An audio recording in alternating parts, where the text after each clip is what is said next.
All right, guys, before we get into the episode, obviously, you already know what's coming. I'm talking about Prize Picks. Prize Picks is America's #1 sports pick app. All you have to do is go to the app, pick more or less on player stats. You already know this. Go follow me on Prize Picks at Steiny right now if you don't already. I'm hitting winners. Go follow me. If you play one entry for $5, they're going to give you 50 in free entries. There's no reason not to do that. I've turned $50 into a lot of money before. There's no reason you shouldn't go try it as well. On top of picking players, you can now do team picks. That's right, baby. That is right. Now you can just pick the winner or loser of the game on Prize Picks. Not only do they have sports, they have picks for crypto, politics, future markets. All of that is now available on Prize Picks. That's why it's the best app in the game, and you should go download it right now. Go follow at Steiny on Prize Picks. All right, baby, we are back. Emergency episode for obvious reasons. I didn't know what to do. I saw the flagrant episode with Akaash, Andrew Schulz, and it had me thinking. I was like, yo, who can I really dissect this with? Who can I talk about this entire situation? And I thought of the #1 cock/relationship advice guy, Adam22, baby. Number one, Adam22. Sky was supposed to be here as well. Let me know what you think about her. I feel like she's amazing on here. I'm gonna be honest. Yeah, she's great. She's great on here. She couldn't make it, so me and Adam are gonna get into this. What's your overall thought? We have seen this. It's all over the internet. Akaash is Andrew Schultz's co-host. Yeah, he's going through it right now. It seems like. Yeah, I mean, I've been around Akaash a lot over the years because I've been on Flagrant. Like, I think I was on it in like 2016, 2017, and then did it again in like 2022. So I've been around him a few times. I always thought he seemed like a nice guy. I'm not gonna lie. When I first started seeing these clips go around of him and his wife's, relationship, I was kind of horrified. I feel like I saw a lot of things that really, to me, seemed like incredibly disrespectful. And, I feel like a lot of the internet really kind of like locked into place to try to turn her into the bad guy of the week. And I'm not gonna lie, like once I actually saw them together on Flagrant in the new episode that they dropped, my opinion started to change a little bit. I think that it's less that she's like a she-devil, woman-hating, scandalous gold digger. And I think that it's more that she's a girl who, through her upbringing culturally, has been like really, really repressed, but she lives within a society that celebrates all of these sort of lewd TikTok creators and, the sexy reds of the world and whatnot. And what I really think is like, all right, you've been around Tana. Yeah. Think about like Tana's sense of humor and how Tana, everything is so over the top and exaggerated. I feel like the new younger generation of girls who are brought up on TikTok and everything, there's like a style of communication of just sort of making everything so over the top. Like, I'll be with my girl at a party and she'll see some girl who's like 21-year-old TikToker girl, and the girl will say, "Oh my God, I am obsessed with you." And like, this girl's not actually obsessed with my wife. But this is how these girls communicate. They're dude. Okay, that's a whole it's different. It's very over the top. I didn't catch what you said for the past 2 minutes before being horrified, so we'll go back to that. But we know that every chick at a party, like let's say me and you go out and have dinner, and I have a girl and you have a girl they've never met, like their ultimate goal, all of a sudden they're best friends. That happens every time. Oh, let's go to the bathroom together. Oh, like let's everything we do. Now we're like locked in. It's like, yeah. Why? I don't know why girls have to move like that, but that's they do. Their style of communication. It's they just see each other. Oh my God, I love your hair. Oh my God, I love your bag. Yeah, exactly. And whereas like me and you, if I even said like, "Oh, those shoes are cool," I'm already like suspect gay. Oh yeah, like I'm kind of like getting into the run. Like if I said, "Oh, the shoes are flying," then 2 seconds later I was like, "Damn, those are some cool pants." You'd immediately start to feel like, "Is this dude gay?" Like, no, you can't say like, "Yo, you have a fire fit," or else it's like, yeah, never then mind. You're thinking different. Like, "Yo, I'm staying away from that guy." But they say, "Oh, you're so pretty." Yeah, no. There's another. If I told you, "Oh my God, you're a good-looking dude," and then behind the scenes, they're probably like that. Yeah. Like, to their man, they're like, "Yo, I can't stand her." Okay, so let's go back to the horrified. Yeah. For you to say you're horrified, no offense, but right. like that's a statement. I've been around the block. I've done a lot of wild things. Let me break down the difference. Is that I feel like the reason why my wife and I were able to enter into the semi-open relationship that we now have, where she gets dug out by different from time to time on camera. I think the reason why we're able to do that is because we've been together for almost 10 years. We have a level of trust, as much as the internet may not like to accept it. We have a level of trust. Keep in mind, it's been over 2 years since Jason Love. It's been 2 years? Yeah. I thought they did a reunion. No, that's what I'm saying. But like the first time when they did the scene together and when it first like kind of got exposed to the world or whatever. I watched it. Is that off or are you cool? No, I didn't pay. Yeah. I got it on Twitter. Yeah, that hurts a little bit. Like, you could have spent the $20, but it's okay. It's cool. We'll take the free cases of Happy Dad or whatever you want. Yeah. But either way, like I think a lot of people took that and they immediately like latched onto the idea that I was in this offensive relationship where I'm really like having my manhood degraded. My personal feeling is like the opposite of that. Like we were actually so locked in our relationship. We've had such a steady 10 years that I think that was the environment in which I was willing to like open up our relationship. And it also has a lot to do with the fact that we are in the world, me having hundreds and hundreds of girls with her, in front of her, etc.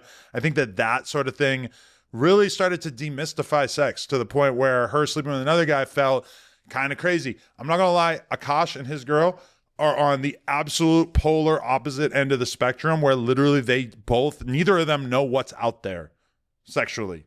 Like they just actually have no idea. They've only had sex with each other. Well, dude, yeah. I mean, compared to you, they're not going to be experienced. Well, but compared to anybody, yeah, me too. Maybe. Besides like children, they are inexperienced because they've only each other, which is amazing. But I think people need to understand that context when like she's talking about like, oh, we should have an to her friend, like talking about how hot her friend's husband is or whatever. Even that, I take that as Tana speak as well. Where when she says like, oh, we should have a your husband is so hot, like I bet he has a huge. But she doesn't claim to be clean. But his girl actually is that pure or clean or whatever. She just talks like a because that's what they have been taught on TikTok. You know, she said like even the thing where she was saying like, oh, I was popping my at all these frat parties. Yeah, it's like even myself when I heard it, I'm like, she doesn't mean she was getting at a frat party because I'm gonna be real. Like it takes a certain kind of girl to be getting by a bunch of dudes at a frat party. By a bunch of dudes at a frat party, yes. I mean, that's some other shit. That's like some real shit. The girl who's like a virgin Indian girl is not going to the frat party. But she was saying like I was popping on all these frat boys or whatever, like which they pointed it out in the episode, but like popping your typically does not really mean like having sex. Yeah, okay, wait, let's actually get into that because I analyze this very closely. Sure. Popping the I'm going to be honest, I don't know what that means. Like, I thought that meant, I honestly thought that meant, a girl. Thank you to Rose Parks for sponsoring this video. I want to tell you what they're all about. Women sense right away your confidence when you enter that bedroom. They know if you're going to perform, and if you're a little nervous, I have a solution. Rose Parks is a 2-in-1 prescription that contains similar things that Viagra and Cialis do. It dissolves right under your tongue. So it's ready to go in 15 minutes. In 15 minutes, you can perform like Barry Bonds in the bedroom. It's a prescription base, so if prescribed, you'll get $15 off when you use code Steiny. Go to ro.co/Steiny to find out if prescription Rose Sparks is right for you. That's ro.co/Steiny for $15 off your first order. Sparks is a compounded drug product. Compounded drugs are permitted to be prescribed under federal law but are not FDA approved and do not undergo FDA safety, effectiveness, or manufacturing review. For full safety information, go to ro.co/safety info. Try Rose Sparks. Go right now and see if you qualify. Use code Steiny. Get that $15 off your first prescription. Let's go. I think it could mean that as well, but I think the most commonly used definition would be like dancing, where you're sort of How is that? How does popping the translate to dancing? And maybe I'm the one that's uneducated. No, maybe he's right. I mean, we could just hit the definition though. Popping. I don't even think I have to write like Urban Dictionary because I think that there's probably no popping. This is just the AI. Popping is a sexually suggestive slang term derived from a dance move primarily associated with gyrating or thrusting the hips and pelvic region in a rhythmic fashion. It describes a provocative sensual movement of the buttocks and pelvis, often in a circular or popping motion. So that's the definition we have to go by. That's why she felt comfortable saying that. But then once the Poetic Flacos and the Jamaris and the Myrons of the world all lock into place. I mean, like, you have to understand, there's a very concerted effort to like paint people as villains on the internet so that they can look bad, so that they can have a new person to make videos about. Like if there was a niche, like let's say you had a girlfriend and all this stuff was getting exposed or whatever, like you don't believe that they would just lock into place to make Steiny the cuck of the year or the fool of the year. You know, they love to be able to paint someone as that. I will never be awarded that. Okay. I want to make that very clear. I will never get that Cook of the Year award. Don't even put me in the nominations because that's not a true thing. All these internet cretins just line up to make content about people, and in order to make content about people, they really have to demonize somebody. So and so is okay. That's not a video. So and so is a piece of shit. That's a video. Yes. So I will say this: she seems like a sweet girl, and he seems like I agree. He's a good guy. Who would make more money on Plug Talk? Her or him? Yeah. For sure, her. That'd go crazy right now. It's a big business. Guys don't go too far in the world typically. Yeah, I think she would do all right. She's a very pretty girl. I'm a businessman, so I'm thinking about that. Him, you know, small Indian man. Yeah. Same with me. It's not selling. Yeah, we haven't really seen that be able to, you know, there's no story, you know, there's the bad baby or the little Tay like bursting onto the scene and making all this money on OnlyFans narrative. You know, you don't see like Long Neck making $1 million a month. No, but he's done. Probably, and we don't even know. See, I don't know. Yeah. You might. Okay, so he is. I think. Okay, so let's go back to that because in the first, I watched the Flagrant episode. Yeah, me too. This has been like the hottest thing on the internet. It really has. And this is like where the internet is shifting to. Like people eat this shit up. One thing that she talks about is like having a roster. Yeah. Like when I'm talking with my boys, like flexing, like, yo, I got a roster in Miami, I got a roster in LA. Like you're thinking like, all right, I got 3 to 5 to whatever chicks that I can hit up on a nightly basis and I can bang. Yeah. So the whole like breaking down the roster thing and like talking about how it was like a makeout roster. Is that accurate as the expert?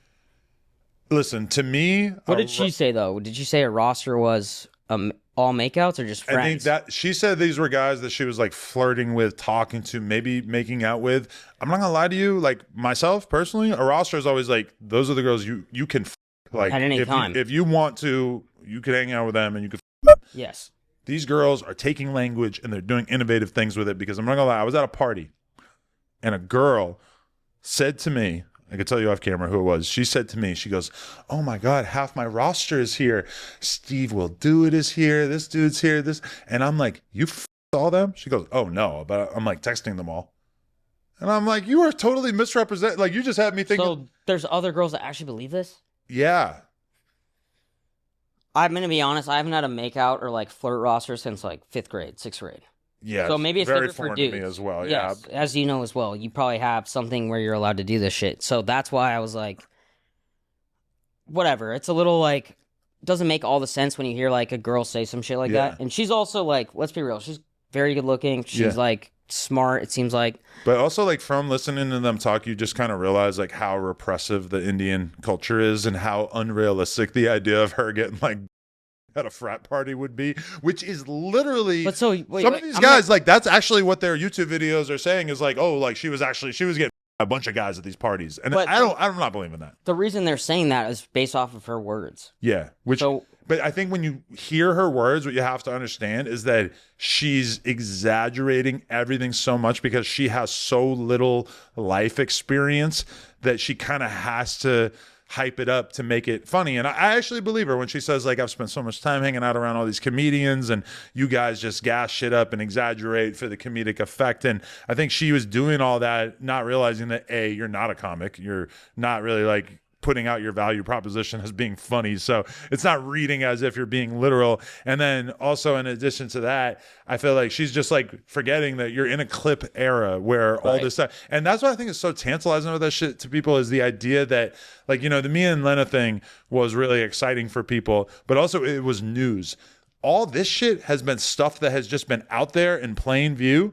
And all you had to do was watch it. Her podcast wasn't really getting that many views, but people realized like, oh, there's like hidden gold here where we can figure out how shitty this guy is being treated. And I do agree that like she should speak more respectfully about him because I feel like in that episode, man, like I could tell by just looking at Akaash that like It looked uncomfortable. He's being worn down by the internet hate, regardless of the fact that I believe he loves his girl and he probably doesn't really like believe the narratives that people are putting out there. You got to understand, like, this is a guy who's probably never had a major controversy before. For sure, he's never been the villain on the internet.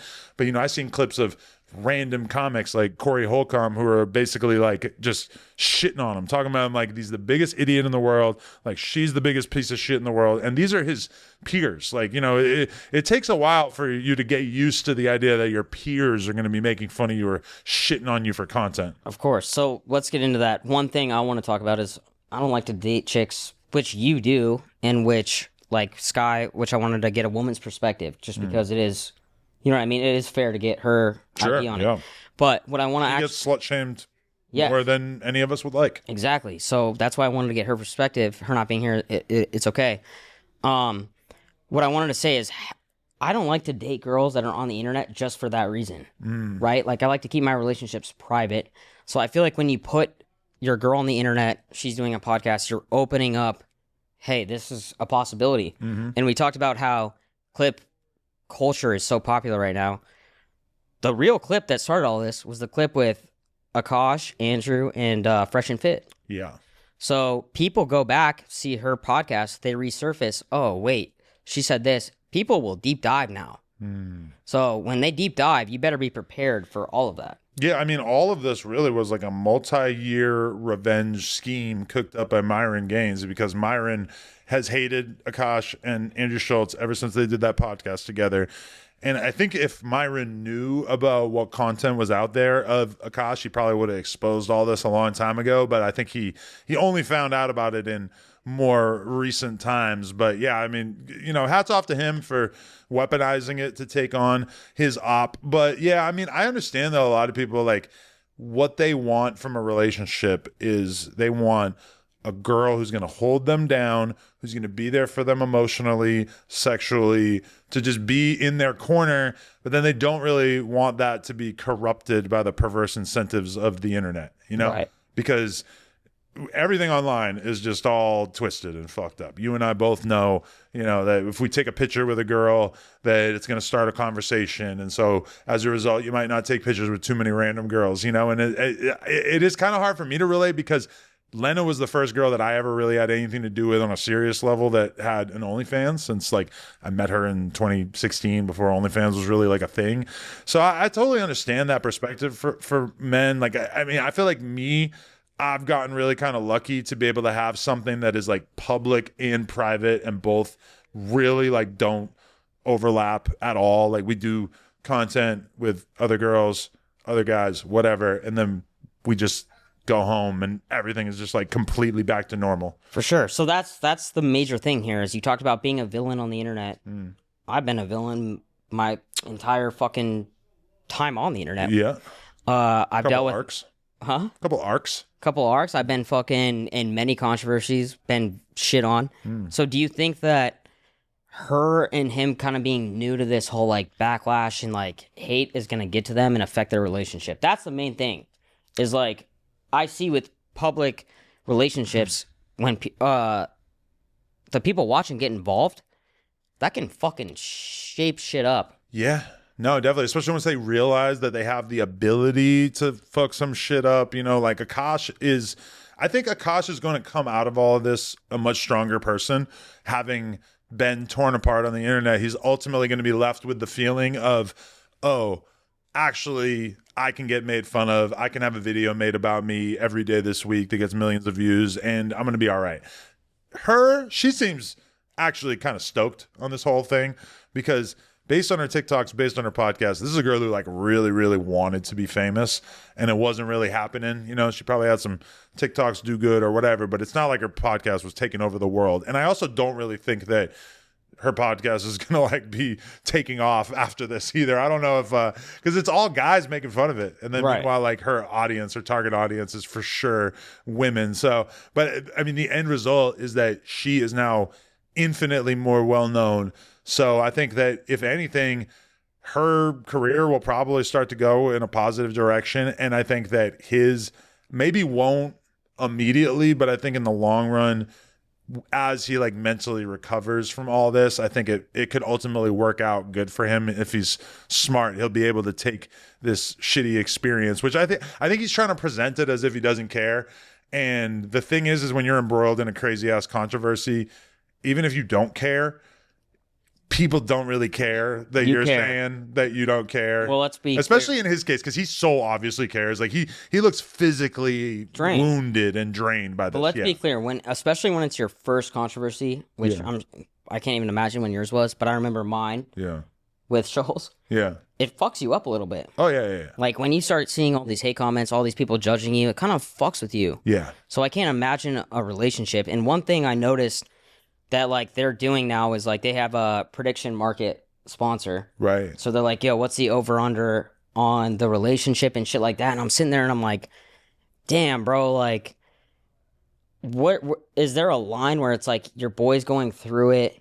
Like, how did you feel about the overall episode? Did you feel like the flagrant guys are trying to like help him out, or do you think that this was more of like a lot of the comments are saying, yo, this was a humiliation ritual?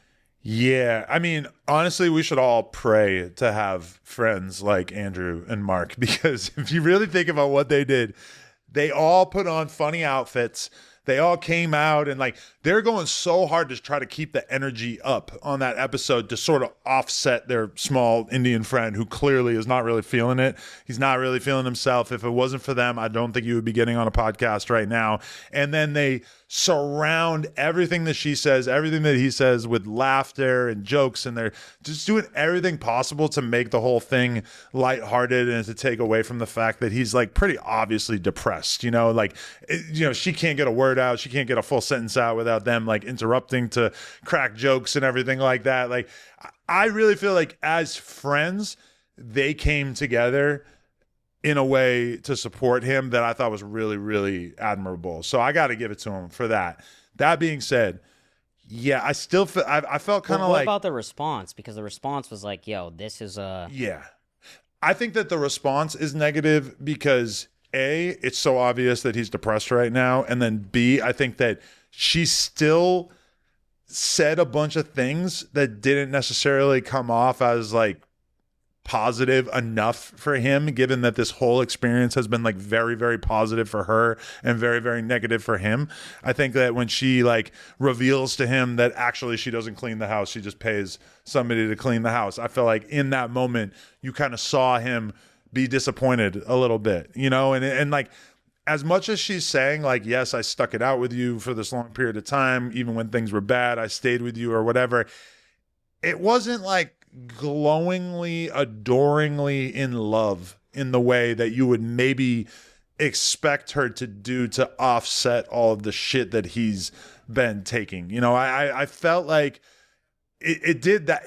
Watching that episode, it made me doubt a little bit how strong their bond actually is, because even in this situation in which she should have the most empathy for him possible, it kind of felt like she was having a hard time demonstrating that to the public. Yeah, and one thing, and I agree with you, one thing I found weird was like the whole like kissing in public. Yeah. She doesn't want to kiss him in public or some shit. Like it's overstimulating. I don't know what her exact words were. Yeah. But I just felt like I was watching it and I like felt bad for this guy, like genuinely. Yeah. And one thing that has stuck with me, I'm completely over it. Like I think Schulz is a funny guy. Yeah. He obviously came at me, shit on me, whatever. That was years ago. Yeah. But one thing I think about that is like in that interview that we did with him that has always like kind of like stuck with me is he said to me, Steve, and Kyle, he goes, are you guys even really like friends in real life? Steve's a guy who lives 2 minutes away from me in LA. Right. Kyle, I talk to every day. And so like these are my boys. And so I'm sitting there and I'm like, fuck, like he's going to ask us, yo, are you guys even really friends? And then he's going to put them on this podcast. Maybe his intentions were, yo, let's fix this, let's figure this out. But it just seems like, I wonder what the conversation was behind the scenes. Like, did he call Akaash and say, hey, bro, I think we should do this. This will fix this. Or do you think it was like, yo, let's benefit from this. Let's get views off it.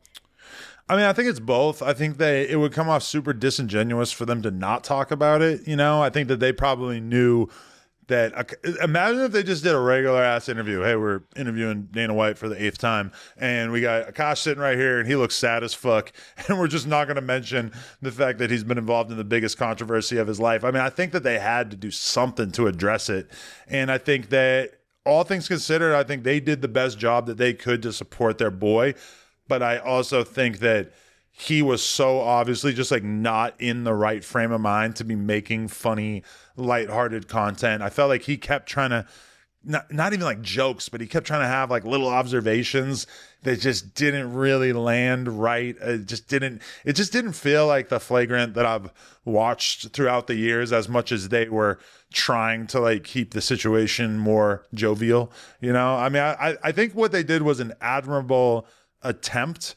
But I also feel like Akaash probably wasn't 100% ready to get back on the pod. But that being said, I also feel like in a couple weeks, he might still not necessarily be really ready to get back on the pod and have a lighthearted podcast, you know, because it's not like this hate wave is going to like stop anytime soon. It might chill out, but it's still going. It's still like very much heated up right now. In a couple weeks, maybe not. Maybe we would have moved on. But this has been like a story with like real lasting power. Right. Know? And especially how the internet is, you know, right now. Yeah.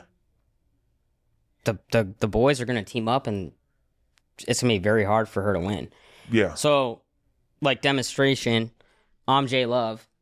I have Lena right here. I'm giving it to her. Yeah. Right? I don't know if that looked crazy, but like, no, that was good. Me and J Love like match up probably pretty closely. Very similar. Yeah. So I'm giving it to her, right? Slap it one time. Yeah. Spit. A couple of times. Yeah. After that happened, did you mentally? You're tough because you've been in this industry forever. Did you feel some? Because you definitely went through a lot of like hatred, people coming at you. This guy's a cuck. As far as like so they shoot the scene. Let's say it's a Monday. Nobody knows until Wednesday. Monday, I talked to her about it afterwards. I felt a little something. Like there was a little something going on in my head in terms of just like, it felt weird to know that another guy had experienced my wife for the first time since we'd been in this relationship. But it really wasn't that bad. When it came out on the internet and it became like the only thing for, I don't know, a couple weeks, probably it was like a solid month where it was like, it was huge. Everything. Like every rapper I interviewed was talking about it. Every day I'm looking at my subscription tab and just seeing my face over and over, just like, what the fuck, you know? But the actual sex was not the hard part. The becoming a punchline to that extent. Like I was used to being like hated already, but being that much of a joke for a period of time to a lot of people was kind of weird. It does feel like it's kind of like subsided in large part, and it is kind of weird. Like people in the rap industry and stuff, where I'm having conversations with them, and it's like they're kind of torn because they think it's really funny that my wife does other guys, but then also like I could tell that they respect me and they understand like my contribution to the podcast space and the rap world and everything like that. So it is kind of funny seeing people like sort of have to like juggle these two things in their mind. But I mean, I just am a different type of person where it's like I've kind of become numb to the internet hatred so much over the years that it's like it was weird for me to go through it, but it wasn't. I don't think you could probably really compare it to the Akaash thing, because Akaash went from like no hate ever, as far as I know, to like the maximum amount of hate that you could ever get for anything ever. I feel like shit. I might have gone through that, not women related, but I went through that. Yeah. Let me ask you this, just because it hit my mind. When you sent her off, when you sent Lena off, who, by the way, I love Lena. She's the sweetest person ever. Facts. When you sent her off, was any part of you like pacing around the house, like maybe listening to Pop Smoke, gun in hand, like what if he's better than me? What if he performs better and she's like, shit, like Adam ain't putting up numbers like him? I mean, okay, like when it comes to like kind of hard to judge. Like some guy might say that this girl got the best ever. This was the best sex I ever had. And like some other guy might say she was trash and he liked this girl, whatever. But when it comes to like dudes, like, you know, we're largely judged on the size of our unit. And it's like, I already know Jason Love probably might literally have like 2x that I got. So now I wasn't like worried In about length or girth or both? I was kind of doing like overall right there. Did you do measurements on the multiplication? Because it's girth times, it's actually, South Park taught me this, it's radius times girth times length minus ball sack. So if you do the math, no, I'm telling you, if you do the math. Minus ball sack. I never heard that. That's amazing. Yeah, no, I've done the calculation. Oh, Don't ask why, but yeah. I was just rounding off because like, I guess is like 7 inches. I don't think he has like a 14-inch. You're probably right. But, you know, he also is wider or whatever. So it's like you kind of off rip already know like it's going to feel better to some extent. Now, the thing is, I hate to let people in trade secrets, is that like I'm around all the time. So I get to hear them complain about fucking 12 inches, like, and how painful it is and how they could never be with a guy who had a that big or whatever. So it was kind of like I knew she was going to have a good time or at least experiment, try something that she hadn't done before. But, you know, also you got to understand that like my wife she has been sitting right there watching me get my by girls who are like the Michael Jordan of giving. I'll that. For a long time, I was sitting there looking at Plug Talk. I'm like, dude, how the fuck does Adam just get to have these 3-ways? Yeah. And she doesn't get, like, that's fair. Yeah. Or anything. Like, you know, like the boobs, like, you know, she's got big fake boobs, but I've fucked plenty of girls in front of her. They got bigger fake boobs. Yeah. You know, I got fucking girls who like won best boobs at like the or whatever. It's kind of like, I don't know, like I feel like we're in a mature enough spot in our relationship that the idea of her like really enjoying fucking some other guy is just not even really a thing to me at this point. If anything, it's like I'm happy for her, and really like when it comes to the content, like she's supposed to enjoy it. She's supposed if she hates it, chances are the content's gonna look pretty bad, and then what's the point of even doing? Okay, did you watch the video with her? The first Jason. Or you watched it one, solo? No, I watched it with in the her. Chair or no? I watched it with her. No, the chair. I really like. Did you buy a fucking lazy boy for that? No, we had like a breastfeeding recliner chair at one point, but I think it's in storage now. Nice. Nice. No. But we watched it honestly, like when she first got the footage, we watched it for probably like 5 minutes. Like I don't know how long it was, maybe like a half hour. We probably watched it for like 5-10 minutes, and then we started fucking, and then I never really watched it again. Did she call you Jason? No. Imagine that would cause some problems, right? No, I mean that's the weird thing about it is that it's like they go and they spend a lot of time around these guys on set, right? Yeah. And it's like the content looks good, but then, you know, like I don't want to let the cat out of the bag. Jason Love got a girl that he's seeing right now, right? Yeah. And she's kind of like helping manage the shoot when they did it. So like my girl's like hanging out with his girlfriend or whoever she is, and like they're just like chilling and like, you know, so it's not this like romantic super sexual thing. Like yes, they are having sex, but it's just not like like the guys where it's like I got a girl but I got to do my thing and then it's over. And she's seen me do that a million times. Like literally this week I filmed 4 different things with her, and then she today actually one guy on her own for her OnlyFans. It was not me. It was not you, and I can't. I've actually been forbidden to say who it is. Okay, really quick. Let's just last thing on this topic. Did J Love hit you up after and be like, "Yo, bro, like that shit was fire," or like, "Yo, I hope we're still boys," or did he? No business. Move on. I mean, we were never like homies on that level, you Yeah. know. But we were like we've known each other for a while. We were cool and everything. When I seen him in Vegas afterwards, it was all good. It wasn't anything like that at all. You know, like I've seen them like talk on the phone. Big about he did a Nelk video with us. Yeah, he's Damn, a big this dude. Yeah, like physically, not talking about his like whatever. Yeah, he's a big dude. So I was like, fuck, like, no, yeah, am I gonna have to fight this guy? Like, that's how I felt. The weird thing is that like I'll be flipping through, like search a girl's name, and then like I'll click on a scene and I'm watching it for a couple minutes, and then I realize that's Jason Love. How do you still watch the amount of fucking you're doing? I mean, you still do that? Well, I mean, I film an average of 4 scenes a month. Oh, okay. So yeah, you got to fill in the blanks. I don't film anything, but that is a lot. Last thing, overall consensus. Andrew Schulz had the best intentions. Yeah. You think? I think he did what I would hope that my homies would do for me if I was in a similar situation where you're depressed, you're bummed, you're going to look bummed on camera, and they come out and they help you to present yourself in the best possible light to hide your depression. And I think that they did a really good job. That being said, still kind of gross to be depressed on camera. And also, I feel like she still needs to like kind of figure out how to talk to him a little bit. Still a little bit of disrespect. I feel like, I don't know exactly where that comes from, because she seems like, you know, he's obsessed with her. If anything, that's the problem. He's a little too in love. Do you think that there was any problem with like letting her do the podcast and speak like that freely about shit? Because if I'm with a girl and I'm doing well, whatever, I'm doing content, and she's like, hey, I want to do a podcast, I'm going to talk about my history, all that shit, I'd be like, listen, I pay the bills around here. You don't have to do that. You're not going to do that. And that's not me shutting off a girl, but it's like, yo, like, I don't want to put all of our history, our entire relationship on the internet. So that's like the thing where I don't know if I respect him for like being like, hey, you can do this freely, or it's like, talk to me before you go on there and talk about whatever you want to. Yeah. Oh, you're talking about her podcast versus the actual Flagrant episode? Like, yeah, hers, like, in him being like, now he's, I mean, I don't keep up as much, but it seems like now he's probably doing pretty well.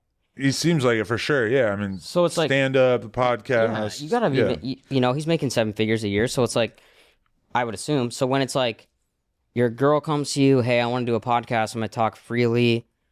I don't know how I'd respond to that. Here's the question that they didn't ask on that episode. What, if anything, changes in your relationship as a result of this controversy? Because I feel like he has to have kind of laid the law down, or at least had the conversation of like, hey, when you say this, look how people react. Maybe you could not say that anymore, or you could put it like this, or, you know, it feels like, it's not like I've actually watched full episodes of her podcast, but it feels like a frequent theme is her kind of shitting on him for content, or talking about how great it is living off your man or whatever. And like, I mean, it feels like this is a very common theme. And you know, I get what he's saying, like, you know, it's a shitty feeling when you're broke and you can't really buy your girl anything.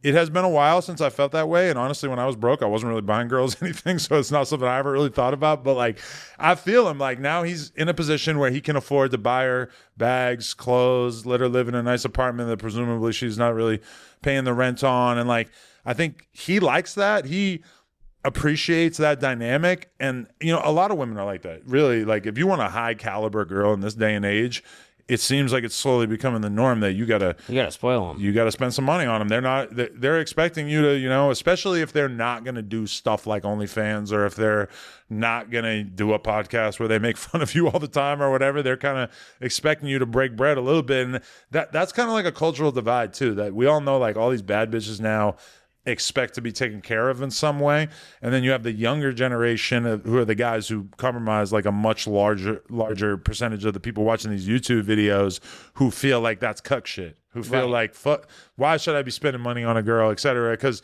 most of these are dudes who can't, / they can and they just don't want to, because they think it's stupid and unfair. Every hot girl now, you'll see her stories, lie flat to Miami, I got a bag. So like a bag, like, I got a Chanel bag, I got a fucking Birkin, whatever. So they're setting that standard of like, hey, I'm only gonna be with a guy who's rich. Like, and I'm talking about like influencers, hot chicks, like, yeah, that's the new norm.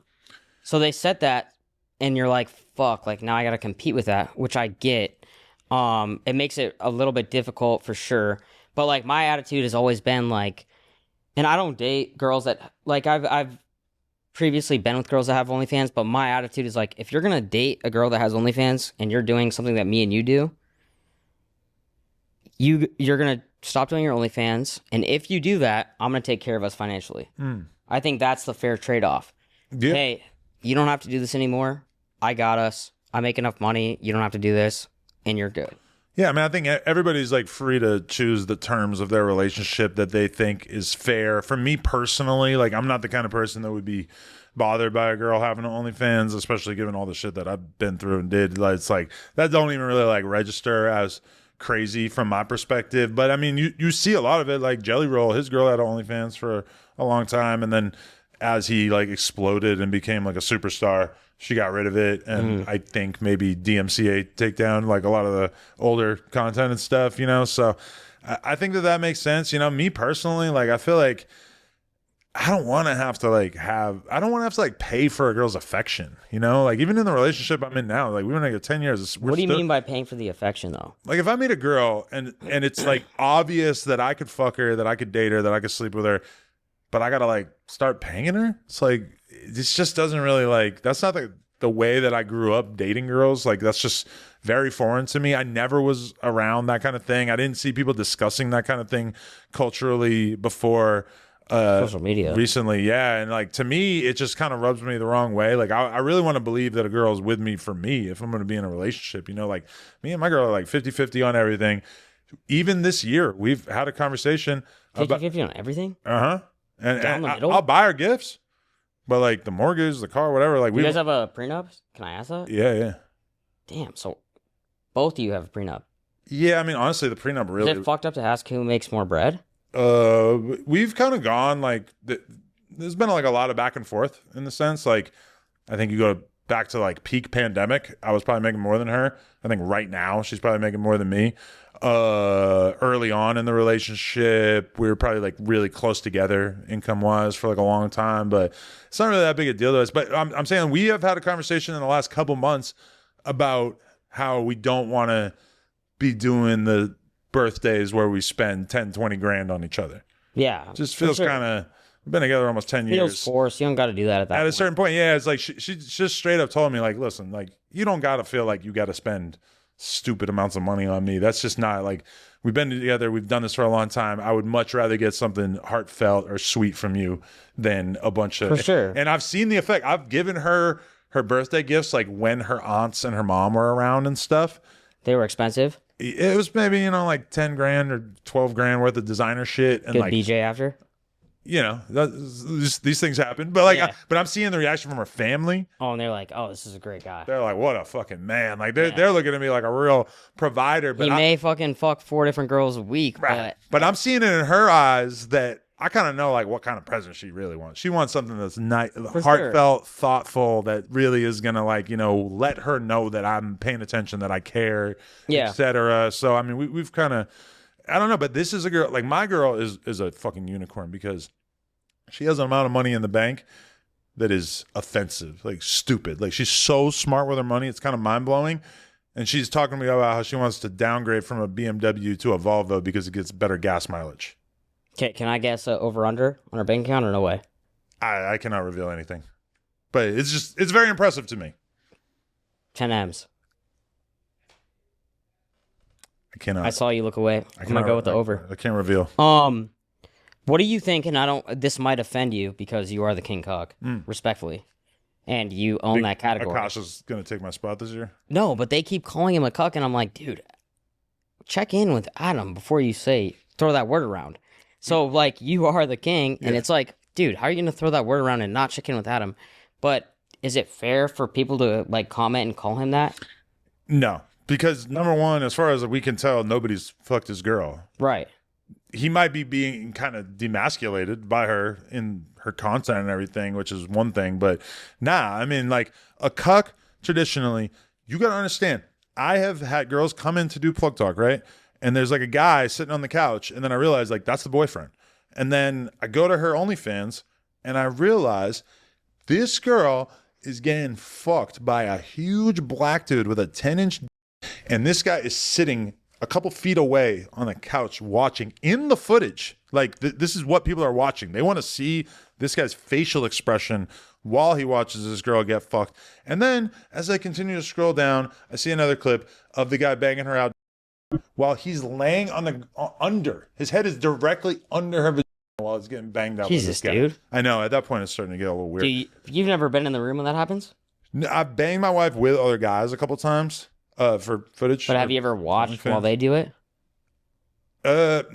Like, what's the norm? Because I don't know any about this. Like, do you order a pizza? You're like eating pizza, popcorn. Like, you just watch. Like, not really, because it's like you're kind of doing it at the same time. The closest I ever came was like we were filming a scene, like me, her, and another guy. This is the winner of the reality show, Lil D, and like I finished with her, and then so I'm going over and kind of like putting my my underwear back on and like whatever, and I like look over and I like see him just bust on her face. I know, and I'm like Akaash, 5 feet away. Akaash, you're not nearly at that level. You're not on my level, my friend. You're not at that level. This is why you're the king cook. You know what was going through my head? Huh? Like, fuck yeah, we get to go home. Because we had been on set for like 9 hours. Did you wash her face after or before the car? Yeah. Oh, well, okay. we don't actually have a shower at the Plug Talk office, which is kind of a thing. But you were like, yo, at least clean up. She didn't rock the facial on the way home, right? Drive. Yeah. You know, nah.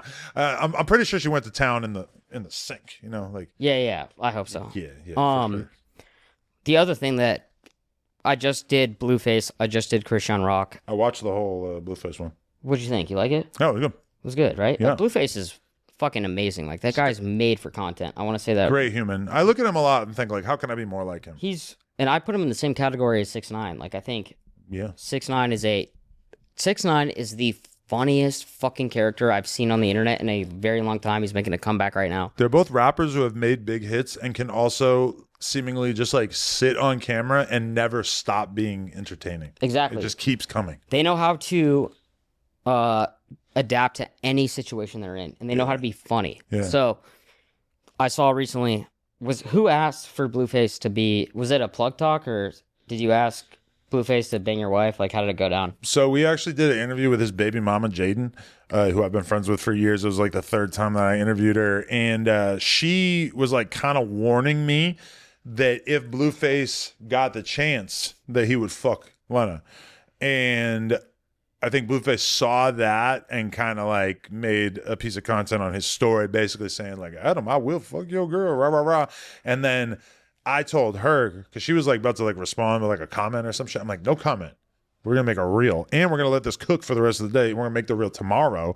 And then we made the reel kind of like, and I told her, I'm like, don't make it sexy. Don't make it funny. Make it like you're responding to him like he wants to fight you. Like, let's make it like he called you out for a fade. And so we made a video reacting to it, whatever. And then he kind of chickened out, like, you know, because reality is like, do I want a non-performer, a guy, a rapper who I've known for his entire career, a gang member? Do I want him to bang my wife? Not really. I'm much more comfortable with her working with the professionals. But you did offer it, right? Or did you or her offer it? That's me and her both made it clear, like, if you're doing this on camera, we're down. Okay, so we're all about the bag. You're right. Yeah. And I get that, and I know that. But, like, out of curiosity, he gets paid to bang your wife? See, that's probably why he didn't want to do it. He doesn't have an OnlyFans. She does. So there's no, like, flat fee? Nah. I think she was thinking, like, content trade. Like, they would both put it on their own OnlyFanses. But, I mean, probably realistically, that wasn't going to happen. Because I always knew, like, he's not going to do. Why would he? Right. He's not But gonna do how? And I don't know if I would do it, but you never offered me. I want 100. I want 100K. I don't know that you necessarily. What Well, Kyle? I want to do it off camera if I do it. What about Kyle? Kyle's kind of like the name, right? Oh, now you're gonna throw shade at me. Now you're gonna fucking come back at me. Nah, but I'm gonna pass. I know you texted me and you offered me 250 to do it, and I'm not gonna do it. I'm gonna let you know right now. Is that cap or not? That's a nice bag. That is cap, but that's a nice bag. 250. Shit, I would take it if I were you. I'm gonna think about it. I can't do that shit on camera. I can't. One other thing that like people love to talk about. I see this all the time. Are you a Fed? And why is that so popular? Like you have these. You've had every fucking rapper on No Jumper. Mm-hmm. I did No Jumper 2 years ago. It was fucking awesome. Oh, I really appreciate that. Like I felt like that was a milestone in my career. Sick. But you've had every rapper on. When you show up to your studio, can I say all this? Yeah. There's 3 or 4 security. You get patted down. Maybe 1, but okay. Maybe that day was crazy. I don't know what was happening. I think when you knew that I was pulling up, you knew to have extra security. That was actually the CIA. Yes, exactly. Yeah. So I got patted down like twice. I got interrogated, and then it was like, all right, you're good. Why do the people all like to think like you're a Fed? Is it because you try to ask the questions that are going to cause controversy? Are you trying to get things out of certain people? Like, yeah, I mean, my attitude is I'm going to ask you whatever's out there on the internet. Like, I just interviewed this guy, Tune 5 from the Rolling Hundreds out here. Great guy. He's got YouTube videos out there that basically say that he was people and maybe some of them didn't live. Now, he hasn't actually been charged with that. So it's like, I'm doing the interview with him and I read him a couple of quotes from these documentaries that people make about him. I said, hey, this documentary said that you preferred drive-bys to walk-downs and that you also hit a lot of civilians. Oh, shit. His reaction was like, bro, what is wrong with these fucking documentaries? They're trying to get me locked up, rah, rah, rah. And it's like, you know, if I knew personally that he was out here shooting people and killing them, I would not have asked that question. I was just asking them some shit that was in a documentary that they're not taking the documentary down. I was just asking them. You know, it's like, I feel like that kind of thing gets me a little bit of the Fed reputation. And then also notably, we had a host, Brick Baby, who was caught up in the Rolling 60 Crip RICO that happened like almost a year ago. And, you know, it didn't really have anything to do with No Jumper. Like, his charges were like basically like buying that had been like transported over state lines or some shit like that. But he was on the podcast all the time. And there was a time where like the night before he got picked up by the feds, he basically was doing an episode and he's leaning back and like you could see the sticking out of his pants and shit, which I didn't on the podcast. Yeah, which I didn't even know about. We didn't have security. No pat down, dude. How the fuck do I get patted down twice and he doesn't get patted down? Listen, not knowing who it is. I'm so sorry, but Brick Baby, hands off. It's fine. We know he's not on shit. Steiny, very, very worried about. You know, you're a dangerous guy. But either way, like that was kind of used against him and stuff. But it was weird. It was like there was a time period for like quite a while where it felt like it was almost impossible to get interviews because everybody was like, oh, he's a Fed, or like it's like a Fed platform. And it's like, what was the Fed thing that we did? Because like I know a lot of podcasters have had their content used in like criminal trials. Has anybody ever reached out to you and been like, hey? I don't think our stuff has ever been used. Like right now, the guy who was allegedly involved with Tupac, Keefy D, like he was on Vlad TV, and Vlad goes through that shit too. I've seen Vlad, yeah, but Vlad, at least in that case, like they actually did use his interviews in trial, and they contacted him and asked him for copies of it. We haven't had any of that kind of stuff. Like I've never had a conversation with the feds. I don't know what the fuck I would even like be useful in supplying to them, because it's like, if you want footage, like the footage is online. Like we didn't cut out anything. Almost every single time Brick Baby was on camera, it was all live. Yeah. So it's not like we really could have cut out much in the first place. There's one episode that I've always think about that you've done, and I can't remember the two guys' names, but they have two CO2 canisters next to them, and they're ripping the balloons nonstop on the podcast, which shows that you let your guests do whatever they want. We also like blurred out the balloons when they were hitting it, which I thought was pretty. I didn't see the blur. Yeah. No. But yeah, that was Playaways, and I think it was G Money DT. They did an interview, and that was actually the interview where we instituted a policy of like, hey, no more nitrous on camera. Skrilla actually, I think, was the first rapper who showed up with a thing of Galaxy gas and was just blasting it the whole time. And you're cool with whatever goes, what they want.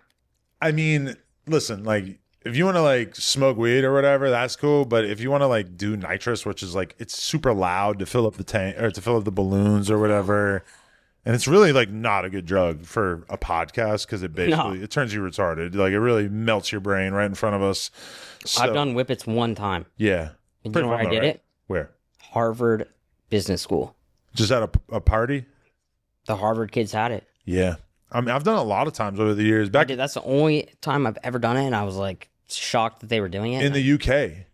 Oh, you did it there? Forever ago. I'm talking like 15 years ago. Like dudes like waiting outside the bar to sell you balloons, like $10, and they give you a big ass balloon that you can just walk around and just hold. But it makes you like, you know what I mean? Like it makes you like numb. Yeah. I mean, honestly, like it feels real good. It was just like, it's really a short feeling. And then I know people who've like lost use of their legs from it.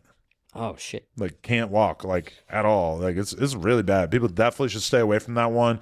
Sometimes it feels like it's becoming less popular or trendy, but then I hear from people that it's like still very popular. It is. And talking about that, one of my friends who you guys love to cover, Steve Will Do It. Yes. Why does No Jumper love to cover Steve Will Do It so hard? Like everything that guy does, I see No Jumper post. You see that guy Remo out there with me? I think that he's kind of the one. Like a fan. I think Remo like wants to like cover people until they do an interview. And I think in his head, like if we just cover Steve enough, then he'll do an interview. Yeah. So, yeah, I feel like that's probably it. Because, yeah, I don't know if we really need to cover like every time Steve does anything. But, I mean, he is pretty viral. Yeah. As a dude, yeah. Yeah. And Steve, and he's fucking going viral, crushing it, doesn't give a fuck about what anybody thinks. He's a maniac. I'm a little worried about him, though. The Logan Paul crash out was a little wild. And I know they cut out a ton of content from that. The 6ix9ine interview that I did, he was there. We cut out a lot of content from it. It's like Mike and Logan, I think, fuck with him enough that they like edited it a lot. I think we fuck with him enough that we edited it a lot. I feel like all he's got to do is go on a podcast with somebody who doesn't give a fuck about him, and it could be. Well, he would never do that, though. Yeah. Yeah, you're right. So the thing I'll say about that is that Steve, you want to try one? Sure, why not? Fruit punch. Happy Dad. Cheers. I've gotten wasted off Happy Dad before at parties out in Hollywood. Have you? Yeah, like drank 6 of these and just been donezo. Bro, it gets actually crazy. The internet's just like so fucking crazy right now, where you can literally like say whatever you want and you're good. Yeah. Especially on like platforms like X. Yeah. But he's always been like that. Like he's always been very gifting, doing his thing. One thing that I've known and I've worked with him forever is like, yeah, like when he does content, he drinks. That's how he made his fucking entire platform and fame, right? Yeah. So drinking way more than he's drinking now. Yeah. Right? Exactly. I don't know how much he's drinking now, but I mean, he was but back then drink a whole bottle of Jack to the face like nothing. And he's just having fun with it. So I feel like it's like people coming at him and shit, and it's like, it's kind of tough. Wait, I have a question. Do you ever worry that he's spending so much that it might negatively impact his financial state? Because he spends money like he has infinite money. Yeah. But I assume there's got to be a limit somewhere, right? For sure. I'll tell you this. Steve has multiple cribs. Yeah. He's got a lot of money. Yeah. He's got a lot of assets. Yeah. But there's something about him where he's so sick that he loves to just give people things. Right. And like even like about the Corinna shit, right? Yeah. He gave her like $1 million of shit the first week he met her. And he posted a reel today about like giving her the GT3 RS, the Porsche. Yeah. And then he pulls out a fucking thing of money and like, hey, and here's a watch. Like, but that's not him trying to get laid, right? No, there's just something about him where he's like, dude, I want to do something that's so crazy, and that like, although like he does, everyone likes making money, right? Yeah. But there's something about him where he's like, I have this ability to spend this and give it to others and make them happy, where he does it and it doesn't affect him. But the weird thing about it is that it's like you basically have two kinds of people. You could give money to like a poor anonymous person, like a non-celebrity. Sure. Or you could give it to a very famous, well-known person where it's going to be viral, like Corinna, but she like absolutely doesn't need it in any way, shape, or form. So that's kind of like a weird decision point. So going off that, he does both. Okay, yeah. So when you do both, you can have fun with it. But I think that's actually the thing that you're missing is like, there's people that only do that for the content, right? Right. Like there's people that are like, oh, I gotta go take care of like the less fortunate, but I'm gonna film everything, I'm gonna give it to them. Where he's like, dude, I'm gonna do both because I enjoy it. I enjoy giving shit away to people. I enjoy taking care of people. So I think that's actually more genuine. Although it sounds crazy, and he takes care of people that already have that success, he likes to see that reaction of like, yo, what do you think of this new whip? Yeah. That you would, even though you have money, you wouldn't have bought. And then he wants to go to Compton and give away a bunch of money there too. I started thinking about that when I was doing the 6ix9ine interview and I was around Steve for a long period of time. It's like, what am I going to do if he just like gives me a car? Yeah, you're not on the list. Oh, shit. Yeah, you're so low on that list, my boy. Like, I'm going to keep it real with you. But okay, like I'm somewhere between a random broke person and a Corinna. I'm like kind of in the middle. Bro, you got money? Not like her. Not like her, but you have bread. Yeah, a little bit. But it's also like, what does he get? No offense, but what does he get out of giving you a Bentley truck? No, I agree, because I don't know what the fuck I would do either. I don't even have like enough parking at my house to have another car. So Oh, you got it like that? no, we only have 2 parking spots, and we each have 1 car. Oh, okay. They're leased. We don't even own them. But Lena, if he gives her a Bentley truck, you get that reaction, possibility of a video in the future. Like, That would be that would be interesting for him to do that from just like a pure like social experiment mode, because I would feel kind of emasculated by that. Oh, that would piss you off more in than a way that jail. none of the ever had that effect on me, really. But when some other guy comes in and starts buying your girls gifts that you might not give her, that would be a weird feeling. I would have to like. Fuck, we might have to twist it up. I might have to hit him up and say, "Yo, bro, we gotta buy Lena some shit." Does he do well with like reverse psychology? Like, hey, definitely don't buy Lena a car because Adam's gonna be pissed. I'm gonna tell him to. Is that fucked up? Do you care? No. Is that no? And I don't want to see you hurt because. Oh my god, no, that's a good idea. Like, but like taking my friend's wife, like spending $1 million on my friend's wife. Oh, see now, but you do 50-50. Don't let that slide. I know exactly what you're thinking. Well, the perfect time to divorce her would be right after she gets the $1 million from Steve. Yeah. Yeah, and then at least you get $500,000. But no, I'm gonna talk to him about that. I feel like it'd be really lit if like we went shopping spree at Lena, like, because that's gonna. And I don't want to hurt you, but that's gonna hurt more than JL, my boy. You want to? You asked me before, and I kind of didn't answer it. But when you said like, "What was I doing while she was shooting the first scene with Jason Love?" It just so happened to be a Sunday, and anyone who plays online poker knows that Sunday is the day for online poker if you want to play tournaments.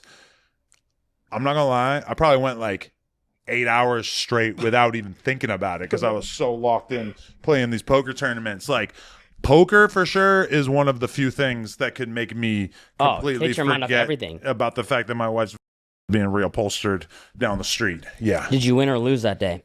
You know, I actually recall that I had like a winning day. I think I won like 10 grand. Oh, that helps. And I was like, you know what? Like, that's fucking awesome. And if I had lost money, it would probably be a little bit hard. Yeah. If you had a losing session, you're tilted as fuck. Yeah. That would have been a little lost money, and then it's like J Love comes back. That's a day that nobody needs to experience. Yeah. Right? And Jason Love comes back with her and kicks me out of my bed and is like, I'm sleeping here now. Yeah. Based off that, last thing we'll talk about J Love because I know. Yeah. But you're so like cool with it. Like, it's whatever. No, yeah. I don't want to go down that lane. Yeah, I mean, I hung out with him a little bit in Vegas. It was all good. Yeah, it's all good. Yeah, so it's all good. It's whatever. People don't believe it though. They're gonna see me like sitting here and laughing and being like, "Oh, whatever." It's like, well, dude, you're fucking numb to this shit. I know it's a business, and also we talked about like, I have a lot of respect for you, and you're one of the goats. Oh, geez, I think I saw like YouTube 100 or there was some category where No Jumper was like 8th, top 10 or something. I don't know where. Yes, I don't know where I saw that, but I did see that, and I was like, damn, like that's Adam. I saw we were like the 45th most popular sports podcast. How the hell is that possible? I think we were improperly labeled because we have a basketball in our logo, and it doesn't matter. At least you're top 50. I mean, it's pretty cool, but also like in sports, it's probably like more competitive than hip hop, I would think. Yeah, I agree. So based off of what you've let her do historically, is it ever going to escalate? I think if anything, it'll probably be like the opposite, where I think she's probably got like a good year or two left doing scenes with other dudes, you know, because she's kind of made it clear to me. She's like, listen, I'll stop. Like, I don't really give a fuck about this. She really wants to just stop working, have a bunch more kids, and just be a housewife and maybe make TikToks. I told her, you got a couple more good years in you. You know, like you're like Coach. I know. Talking to Braun, like, yo, dude, she thinks it's as crazy as I think it is. But I told her, I'm like, listen, you're making this many M's a year. If you quit for 5, 6, 7 years so that you can like really do the mom thing 100%, and then you come back, realistically, that bag is not going to be what it was. Dude, all the pressure's on you then. Yeah, and it's like, you know, I do want to make as much money as possible. I do want to do as well in life as possible. I do want to be able to like take care of her, etc. But when podcasting is in a little bit of a weird space right now, hip hop in a little bit of a weird space right now, No Jumper's definitely seen some up and downs over the years. I think personally, maybe like a BBC a month. You know, keep it going for another couple of years. Dude, then we hang it up. We're not gonna do that. We hang up BBC a month. We put your jersey up in. There's no Raptor. No, that's like in Staples. Listen, unless the team hits, maybe we're gonna go. If you want to go down the lineup, but I'm gonna be honest. There's no rafters for that unless it's at your crib. Okay, maybe we'll have to do it, or at the No Jumper office. We could hang up a Len of the Plug jersey. Yeah, just do it at home. I like that idea, honestly. Yeah, so but one BBC for the next 2 years, once a month. One a month. I mean, like, I'm not gonna lie. Why does it have to be a BBC? Why can't it be like what I'm passing? I say BBC, but you know, we got too. You know? Yeah. Today was a white cock. Why not take a Asian guy? If I find maybe then you feel better after. If I find an elite Asian man that I think is worthy of it, then sure. What makes it worthy?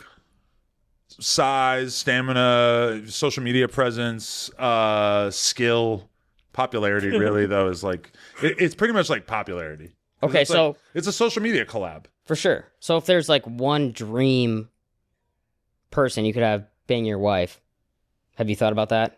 You can only pick one, and it can't be me. It can't be me. Wow, that's interesting you say that because I do have like my favorite male performers. But like my dream for my wife is not necessarily to just get dug out by all of the biggest, most legendary slingers. Of course. But not many people's dreams, but yes. But if that's going to be the thing that makes her, I know you've thought about it. There's got to be someone out there that you're like, yo, he's got to bang my wife. No, because in my mind, like the limit, you know who Dredd is? He's number one. Okay. He's got the biggest one. Okay. The biggest gun. Okay. And that's like the one that I just don't want her to do. Yeah. Even though, like, just for the people out there, like, biggest gun, like, what's like the measurement based off of the multiplication of radius times girth minus sac? I mean, I think it's a solid 12, maybe more, maybe 13. Okay, well, no one's saying that he has to do this. I'm saying, I know you've thought about this, Adam. You're a businessman. There's got to be someone out there other than me that you're like, yo, this is the money grab. This is going to break the internet. Come bang my wife. I don't think any of the really do that, though. Someone like Blueface would be way more viral than any of the. Okay, so going off of like Blueface, let's talk about like a rapper, a civilian, artist, actor. Is there anyone that you think would go crazy? You know, like just like suggesting that my wife bang like a random famous person because it would be viral. Like the Blueface arc kind of fell into our lap, you know? Yeah. Because it does occur to me that like shit, like Ray J, he did the Kim K thing. Like that would be pretty viral. So Ray J's the guy? But I mean, I've spent a lot of time around Ray J, and I fuck with Ray J, but I don't know if he's not the one. I don't know if he's giving like I want you to bang my wife for the world to see energy. Right. And also like him, like would he do that? I mean, probably not. He probably doesn't want to do it, right? Yeah, exactly. So there's no one that hits the mind. I'm talking, dude, you're a businessman. You were Talk of the Year. Akaash is in the fucking. It's just hard for me to minor think of somebody league. who would be bigger than like what she's already done in terms. I'm not of, talking like, about, impact. dude. I'm not talking about length times size. I'm talking about. No, I'm talking like. I'm talking about impact, like, personality. money made. Yeah. It's hard to think of anybody who would really like take it to the next level. Maybe one of those Diddy escorts. Maybe Diddy. Diddy would be crazy. You would definitely join in on that too. You'd have to, dude. You have no choice. Yeah, Right? his nipples. Oh my god. Yeah. Spread it on. So that's crazy. Dude, I've been with a girl that I really like. Lately? Yeah, and I Okay. keep her off the internet, and I just think that's better. Yeah. Like financially, like sure it might not be as well, but it's just better to deal with like this that. So for a guy that's put his whole relationship on the internet forever, Yeah. is there any regrets or anything like you wish you did differently Really? No. But I was just, outside of the financials? I mean, honestly, like, I think I was meant to be this kind of person. Internet shock jock, provocateur, sexual degenerate, fucking crazy person. You know, I feel like I was really built for this. And I feel like the average guy isn't. And the average guy shouldn't really be expected to want to be okay with like seeing this girl get banged out or whatever. Like that was one of the craziest thing I ever heard.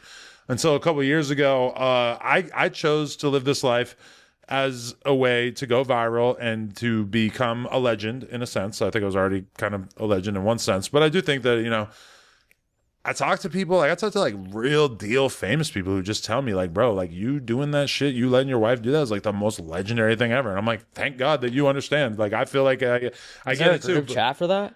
Like a cuck chat? No, it's more like a one-on-one type thing. Well, most of these people probably wouldn't be willing to say that. They're the guys, dude. Those are the guys that want to bang her, probably.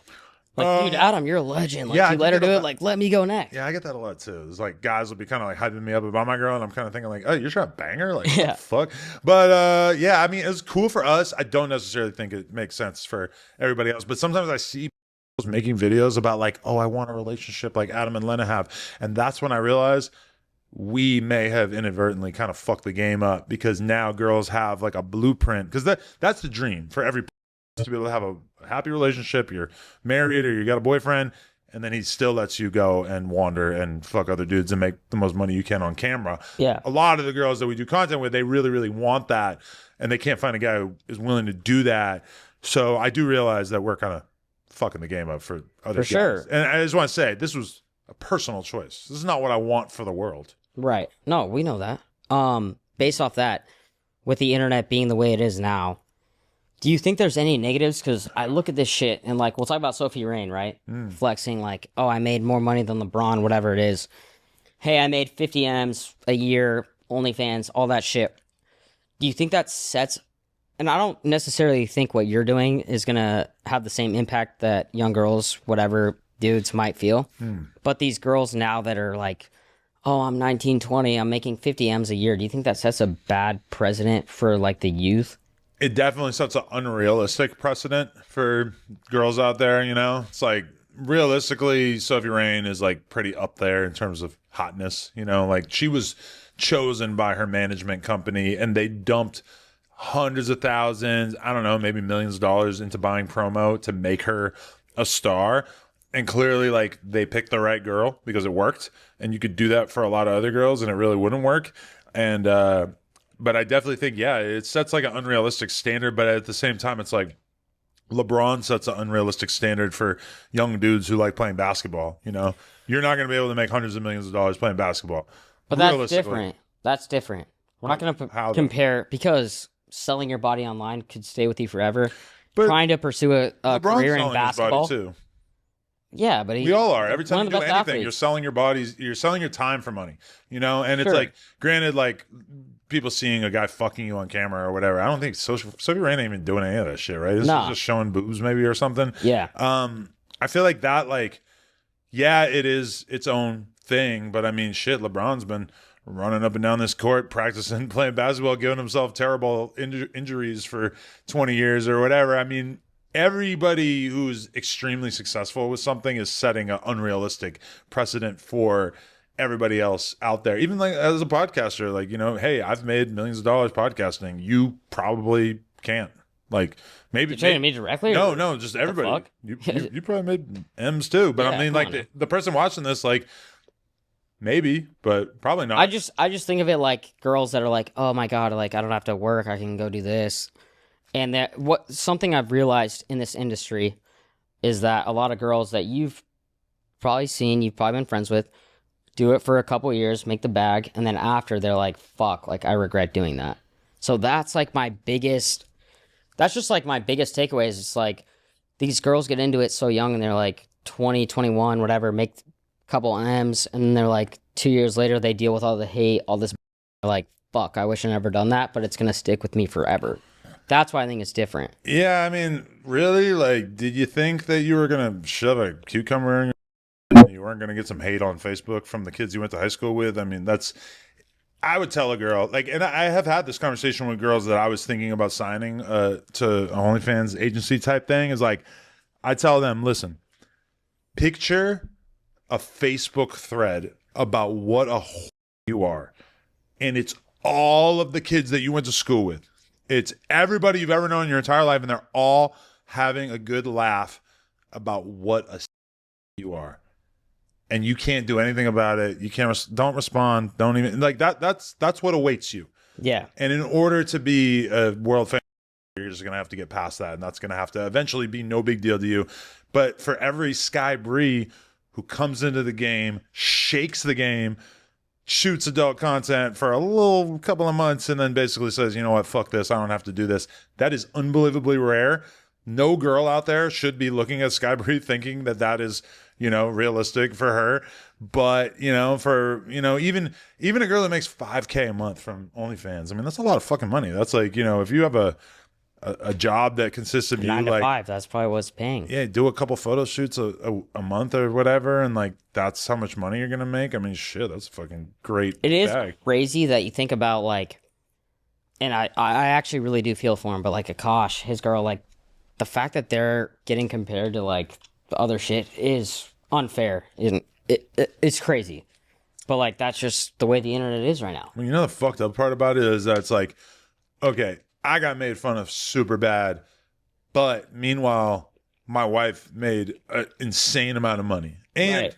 by association, or like, I won't get into exactly how our shit is structured and everything, but we're married. So it's like, the Jason Love thing was very good to me as well. Financially. But so wait, how do you balance the financial and then like the norm of like what's okay to teach, what's okay to preach? Okay, but just to finish the thread there, though, yeah. Akaash got humiliated. What did his girl benefit from it? Nothing. She just made a bunch of Fame. TikToks. She probably got a little bit of but she got famous for being a bitch, for being a fucking horrible wife or whatever. It's like he got humiliated. He has to suffer from it. What does she benefit from it?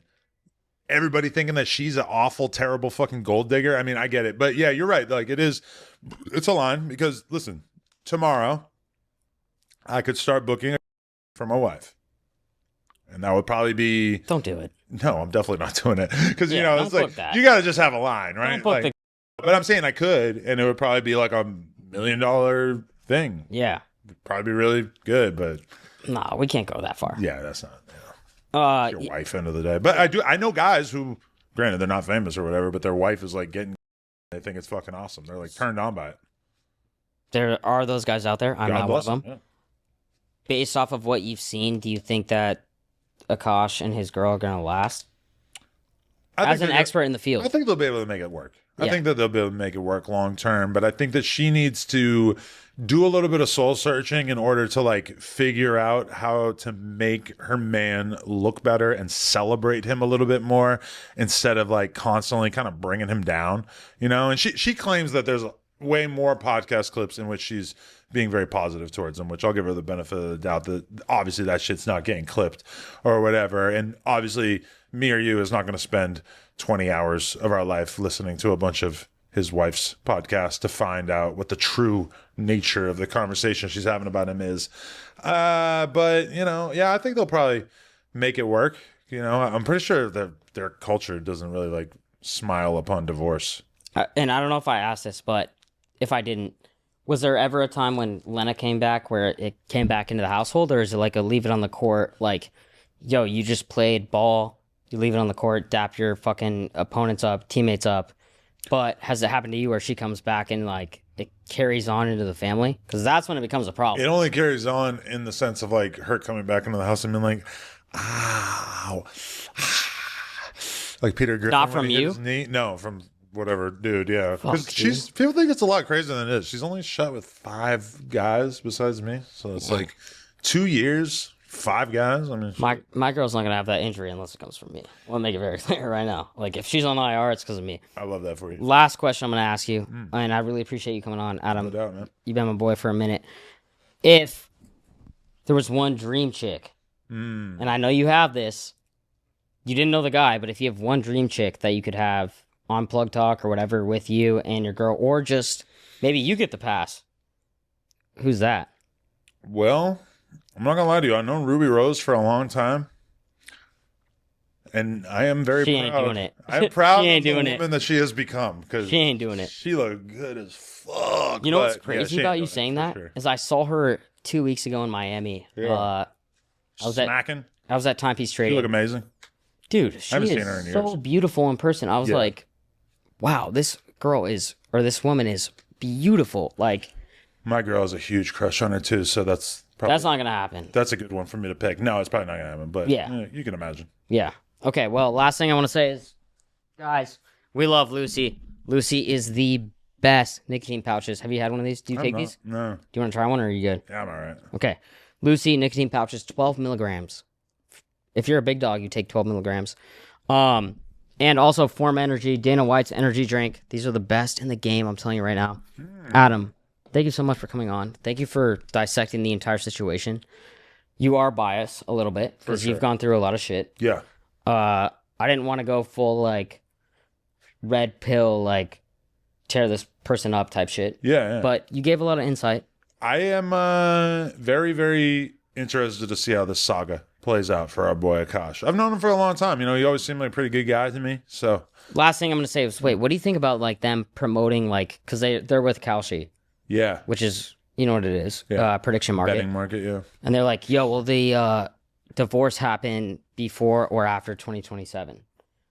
Like, they're promoting that, and that just makes you think, it's like, yo, this is fucked up. Like, for me watching. If my boy, if Kyle's going through this shit and I'm like, yo, wait, let me make this a promo. I don't know. It just rubs me the wrong way. I'm like, I mean, if he was cool with it, then it is what it is. Like, if he felt comfortable with it, I personally would and maybe will bet money that they won't get divorced. I feel really, I felt very strong. For how much time? I think they'll last all through 2026. Okay, what about 2028? I think they're gonna last. Okay, how much you want to bet? I would bet you $1,000 that they'll last till 2028. Although I do feel like we're definitely gonna forget about this. No, we're not. It's recorded. Well, some fan is gonna like set a reminder on their phone. No, I'm gonna set a reminder on my phone. I want my January $1,000, 1st, bro. 2008. 2028. I'm taking the under. You're taking the over. Yeah. Adam22. Thank you so much for coming. Thank you for helping us out. Understand the situation. Shout out Steiny. No jumper. No jumper. Plug talk. No Jumper, Plug Talk. No Jumper is legendary podcast. Appreciate it, man. Like I said, dude, when I went on that, it was fucking... Were you surprised with how well it did? Not really, because I feel like everybody we've always had from the Nelk universe has always done really good. Shit, we were supposed to have Salim on Mad Times, but he kept getting canceled or whatever. But you want to know what? I just remembered. In the middle of all that shit with Jason Love at first, Kyle hit me up, got me stoked, told me like, yo, I want to have you guys on the Nelk Boys pod, the Full Send pod. And then he realized that Jason Love was in Miami and we were in LA and that we weren't going to be in the same place together. Ghosted.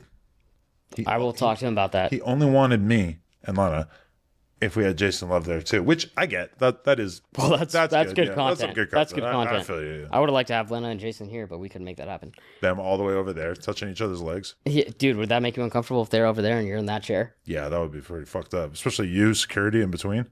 No, I'm not security. Yeah. I'm watching that. No, I'm not. I'm not. You are. All right, Adam22, thank you so much. Appreciate it. Steiny, appreciate it. Let's go.